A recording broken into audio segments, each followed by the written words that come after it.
दोस्तों, आज टीवी में एक बार आपका फिर से स्वागत है। दोस्तों, आपकी स्क्रीन पे ये जो एक ब्रिक दिख रही है, ये दोस्तों ये ब्रिक है कोकोपीट की। कोकोपीट से आप अभी भली-भाँति परिचित होंगे और ये काफ़ी ज़्यादा ये प्रोडक्ट ट्रेंडिंग में है और इसे हम यूज़ करते हैं। सॉइल लेस जो हमारा मीडिया होता है, ऐसा मीडिया जिसमें हम कोई मिट्टी का इस्तेमाल नहीं करते। क्योंकि दोस्तों मिट्टी का इस्तेमाल हम क्यों नहीं करते? क्योंकि हमारी जो सॉइल होती है, हमारी मिट्टी होती है, इसके अंदर हमारे यानी कि किसान के लिए फ़ायदेमंद माइक्रो ऑर्गेनिज़म्स या माइक्रोब्स तो होते ही हैं। साथ ही साथ इसमें दोस्तों जो हमारे फ़ायदेमंद होते हैं, इसके अलावा कुछ हमारे लिए हार्मफुल माइक्रो ऑर्गेनिज़म्स या फिर माइक्रोब्स होते हैं। और इनमें भी जो बड़ी एक कैटेगरी है, वो है दोस्तों फंगस की।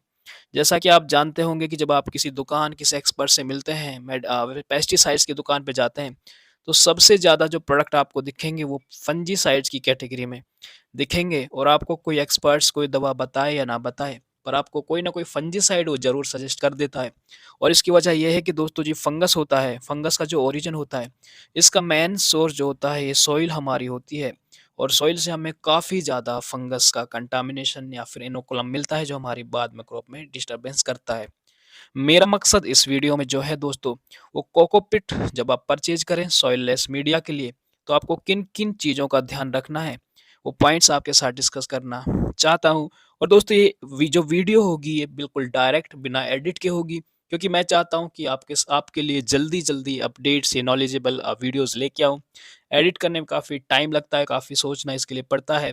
आपका प्यार हमें इस चैनल पे काफ़ी ज़्यादा मिल रहा है। आप ऐसे ही आप हमारी वीडियोज़ को लाइक करें और दोस्तों के साथ शेयर करें। फैमिली को थोड़ा-सा बड़ा करने के लिए आप इसे सब्सक्राइब कर सकते हैं दोस्तों। चलते हैं दोस्तों अपने सीधे टॉपिक की तरफ। आपके सामने कोकोपीट की ब्रिक है। ये ब्रिक दोस्तों जनरली इस तरह की पैकिंग में कॉम्पैक्ट एकदम बिल्कुल मिलती है, कंप्रेस फॉर्म में मिलती है। देख सकते हैं कि बिल्कुल एकदम से कंप्रेस है। और ये जब हम इसको वॉश करते हैं मीडिया बनाने के लिए, तो हमें 1 रात इसको भिगोना पड़ता है। इसको हम वॉशिंग कहते हैं। वॉश करना होता है। इससे क्या होता है दोस्तों कि इसका जो साइज़ होता है या फिर वेट आप कह सकते हैं, वो 5 से लेकर 9 गुना तक ये दोस्तों ये एक्सपैंड होता है, फूलता है, इसका वेट बढ़ जाता है।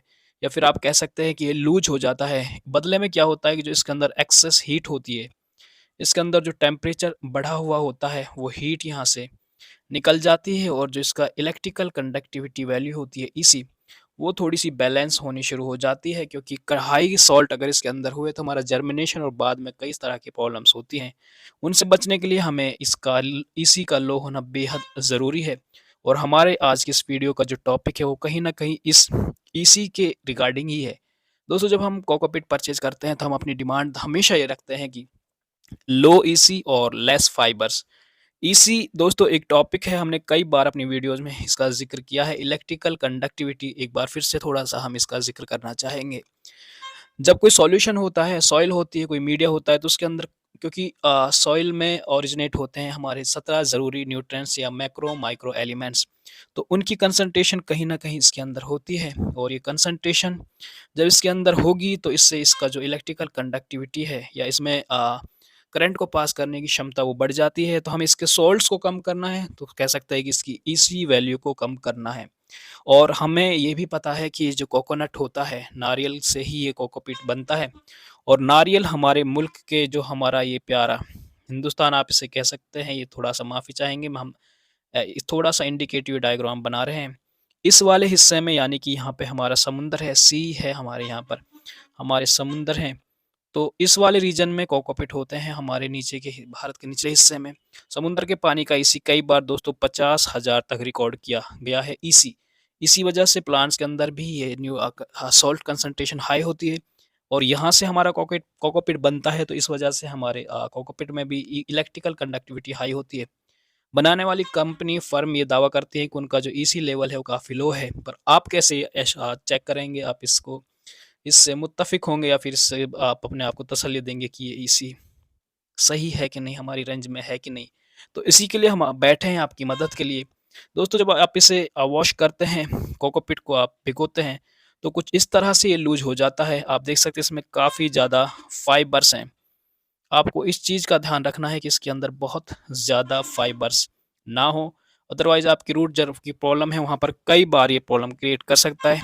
दूसरा दोस्तों इसमें कई बार बजरी के टुकड़े आपको मिलेंगे या फिर आप कह सकते हैं कि पत्थर के टुकड़े भी आपको देखने को मिल सकते हैं। आपको ये भी चेक करना है, वेट बढ़ाने के लिए वो ब्रिक के अंदर कई बार पत्थर डालते हैं, आपको सैंपल लेते टाइम एश्योर करना है।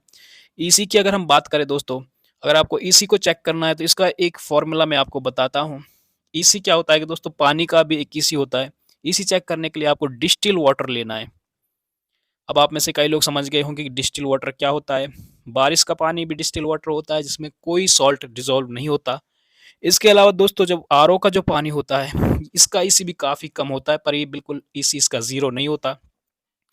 पर जो हम इन्वर्टर की बैटरी में जो पानी की बोतल लेके आते हैं बाज़ार से, वो डिस्टिल वाटर होता है। आप वो वाली बोतल एक खरीद सकते हैं या फिर अगर आपके आस-पास कहीं कोई लैब है, तो वहाँ से आप डिस्टिल वाटर ले सकते हैं। आप 1 लीटर पानी ही बेशक लें, 1 लीटर डिस्टिल वाटर लें और उसमें कोकोपीट जो सैंपल आप वेंडर से ले रहे हैं, वो सैंपल इस डिस्टिल वाटर में डालें, भिगोएँ, 1-2 घंटे के लिए इसमें डालें और जब इसमें से अच्छे से मिक्स हो जाए, ये कोकोपीट इसमें अच्छे से मिक्स हो जाए, इस तरह से आपका लूज़ हो जाए, तो आपको यही पानी लेना है। इस पानी का आपको ईसी चेक करना है अभी। ईसी मीटर होता है दोस्तों जनरली एक छोटा-सा डिवाइस होता है ऐसा, इसके ऊपर नीचे यहाँ पर एक सेंसर लगा होता है और यहाँ पर एक डिस्प्ले मीटर होता है, यहाँ पर कुछ बटन्स होती हैं।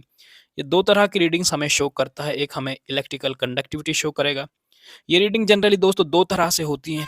एक तो आपकी रीडिंग ऐसे दिखाएगा ये 1.5 यहाँ आगे माइक्रो सीमेंस पर सेंटीमीटर ऐसा होगा, पर सेंटीमीटर होगा यहाँ पे, मिलीसीमेंस पर सेंटीमीटर होता है और एक ही रीडिंग ऐसे दिखाएगा जैसे कि 850 यहाँ पे एक ज़ीरो होगा, 850 एक ऐसा निशान होगा, यहाँ पे एस होगा और यहाँ पे सेंटीमीटर, माइक्रो सीमेंस पर सेंटीमीटर।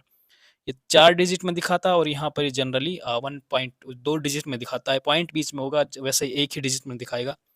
आपकी जो ये रीडिंग होनी चाहिए, ये लेस देन 1.0 या फिर लेस देन 1000 होनी चाहिए। ये रीडिंग से नीचे ही आपको अपनी ईसी की वैल्यू रखनी है। एक ये मीटर हमें एक चीज़ और दिखाता है टीडीएस। दोस्तों टीडीएस क्या होता है? टोटल डिसॉल्व्ड सॉल्यूट्स, सॉल्यूट्स इसके अंदर टोटल डिसॉल्व्ड सॉलिड्स कह सकते हैं, सॉल्यूट्स आप कह सकते हैं। ईसी और इसके अंदर एक रिलेशन होता है दोस्तों टीडीएस और ईसी के अंदर, बताता हुआ ये भी चलता हूँ। वीडियो थोड़ी-सी लंबी होगी, आप थोड़ा-सा एडजस्ट करिएगा दोस्तों, काफ़ी नॉलेज की चीज़ है। ईसी वैल्यू हमारी जो होगी और टीडीएस जो होगी, इसके अंदर एक रिलेशन होता है। अगर आप ईसी को 2 से डिवाइड करेंगे, तो ये हमें टीडीएस वैल्यू देता है। मैं अभी इसको बताता हूँ। अगर हमारा ईसी 800 है, अगर हमारे पानी का ईसी 800 है और पानी में कोई मिट्टी, पत्थर इस तरह के टुकड़े नहीं हैं, तो अगर आप इसको 2 से डिवाइड करेंगे, ये हमारी अभी ये ईसी में थी ये वैल्यू 800, आप इसे 2 से डिवाइड करेंगे तो हमारी रीडिंग कितनी होगी? यहाँ पर 400। तो दोस्तों ये जो 400 रीडिंग आई है, ये रीडिंग होती है टीडीएस, टोटल डिसॉल्व्ड सॉलिड्स या फिर सॉल्यूट्स।